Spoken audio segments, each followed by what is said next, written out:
Hello, dear students. In today's lecture, we are going to discuss the work The Way of the World by William Congreve. It is a comedy of manners, also known as restoration comedy. In this lecture, we will discuss first of all about the life of William Congreve and his along with his early life and his masterpieces, what were the works authored by him which were considered the masterpieces in his life. Then we will discuss his art of characterization and characters used in this play, the names of main characters and their role. Then we will discuss the plot summary. This play is a comedy of manners. It is restoration comedy. Then we will discuss the features of comedy of manners and we will justify this play as a restoration comedy. And at last we will discuss the central events and main incidents of the play. First of all, I am coming to the biography of the writer William Congreve. William Congreve, born on January 24, 1670, Bardsey near Leeds, Yorkshire, England. He died on January 19, 1729 in London. English dramatist who shaped the English comedy of manners through his brilliant comic dialogue, his satirical portrayal of the War of the Sexes, and his ironic scrutiny of the affectations of his age. His major plays were number 1, The Old Bachelor, second, The Double Dealer, third, Love for Love, and The Way of the World, written in 1700. Now I am telling you about his early life. In 1674, Congreve's father was granted a commission in the army to join the garrison at Youghal in Ireland. When he was transferred to Carrickfergus, Congreve in 1681 was sent to school at Kilkenny, the Eton of Ireland. In April 1686, he entered Trinity College, Dublin. He studied under the distinguished philosopher and mathematician. The name of the teacher was St. George Ashe, who also tutored his elder schoolfellow and ultimate lifelong friend Jonathan Swift. It was probably during the Glorious Revolution, which was from 1688 to 89, that the family moved to Congreve home at Stretton in Staffordshire. Congreve's father being made a state agent to the Earl of Cork in 1690. In 1691, he was entered as a law student at the Middle Temple. Never a serious reader in law, he published in 1692 under the pseudonym Cleophile, a light but delightfully skillful near parody of fashionable romance, possibly drafted when he was 17. He quickly became known among men of letters, had some verses printed in a miscellany of the same year, and became a protege of John Dryden. In that year, Dryden published his translation of the satires of Juvenal and Persius, in which Congreve collaborated.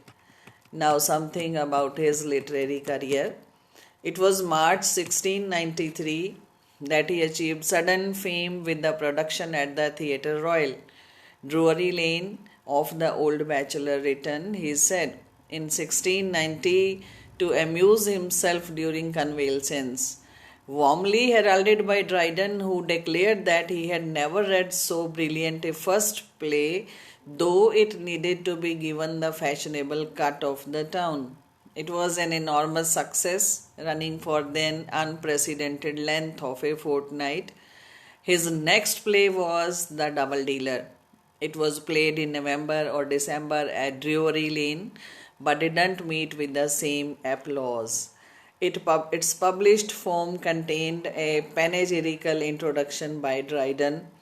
Then next play, Love for Love, almost repeated the success of his first play. It was performed in April 1695. It was the first production staged for the new theatre in Lincoln's Inn Fields. This is the name of the theatre where the play was enacted. It is Lincoln's Inn Fields, which was opened after protracted crisis in the old Theatre Royal and complicated by quarrels among the actors.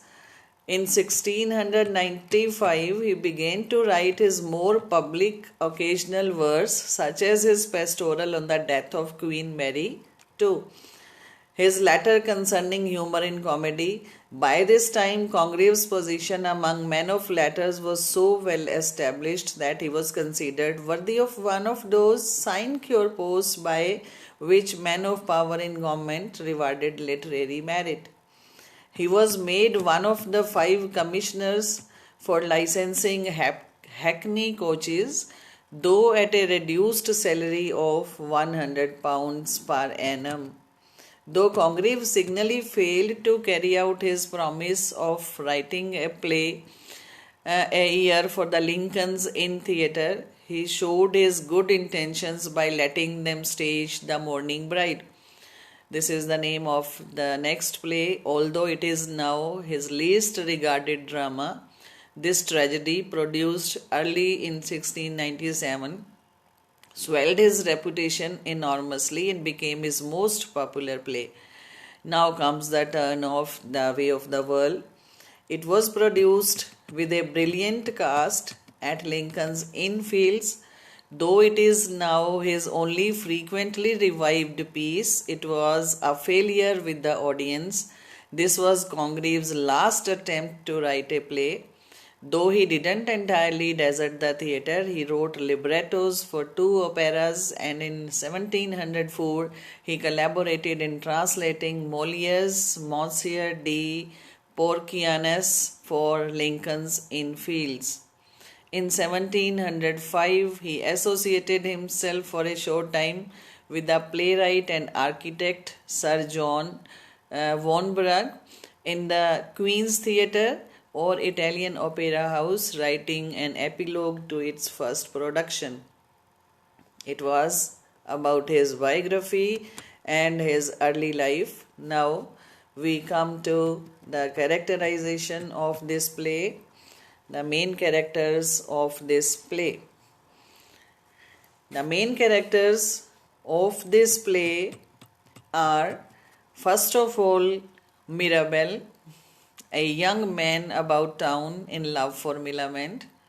Second is Millamant, a young, very charming lady in love with and loved by Mirabell. She is the ward of Lady Wishfort because she is the niece of Lady Wishfort's long dead husband. She is a first cousin of Mrs. Fennell. Next character is Fennell, a man about town. He and Mirabell know each other well, as people do who move in the same circles. However, they do not really like each other. Fennell married his wife for her money. Next character is Mrs. Fennell, wife of Fennell and daughter of Lady Wishfort. She was a wealthy young widow when she married Fennell. She is Millamant's cousin and was Mirabell's mistress, presumably after her first husband died. Next character, main character, is Mrs. Marwood, Fennell's mistress. It does appear, however, that she was and perhaps still is in love with Mirabell. This love is not returned. It is one-sided love. Next is Lady Wishfort, a vain woman, 55 years old lady who still has pretensions to beauty. She is the mother of Mrs. Fennell and guardian of Millamant.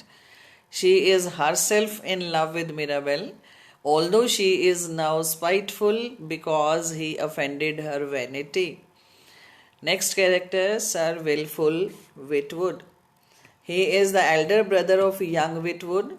He is 40 years old and is planning the grand tour of Europe that was usually made by young men to complete their education. He is Lady Wishfort's nephew, a distant non-blood relative of Millamant's. Lady Wishfort's choice as a suitor for Milament's hand. Next one is Wait Well, Mirabelle's valet. At the beginning of the play, he has just been married to Foible, Lady Wishfort's maid. He masquerades as Sir Roland, Mirabelle's non-existent uncle, and woos Lady Wishfort.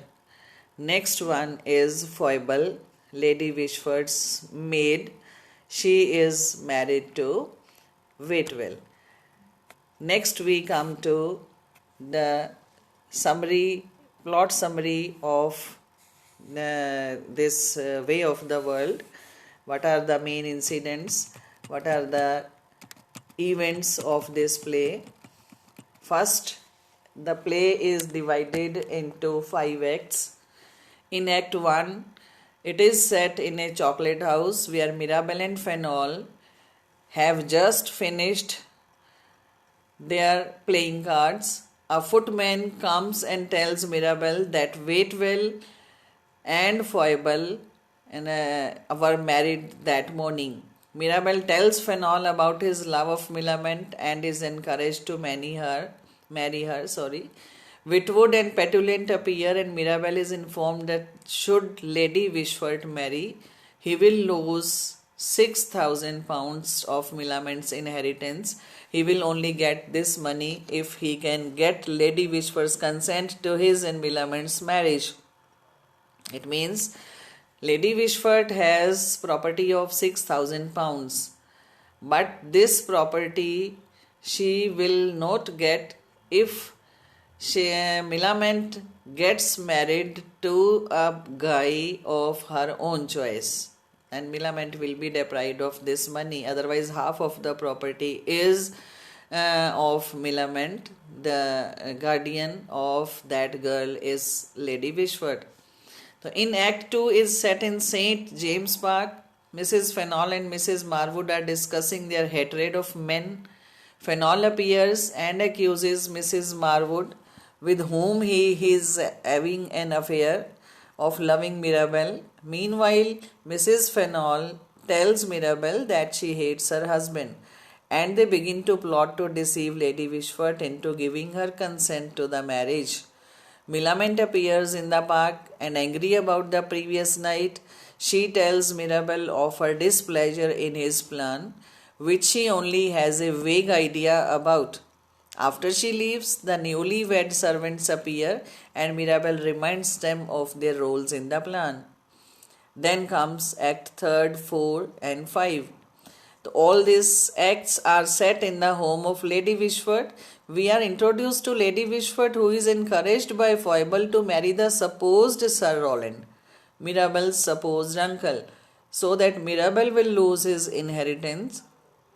Sir Roland is, however, Waitwell in disguise, and the plan is to entangle Lady Wishfort in a marriage which cannot go ahead because it would be a bigamy, not to mention a social disgrace. Mirabelle will offer to help her out of the embarrassing situation if she consents to his marriage. Later, Mrs. Fenol discusses this plan with Foible, but this is overheard by Mrs. Marwood. She later tells the plan to Fenol, who decides that he will take his wife's money and go away with Mrs. Marwood. In Act 5 especially, Lady Wishfort has found out the plot, and Fenol has had Waitwell arrested.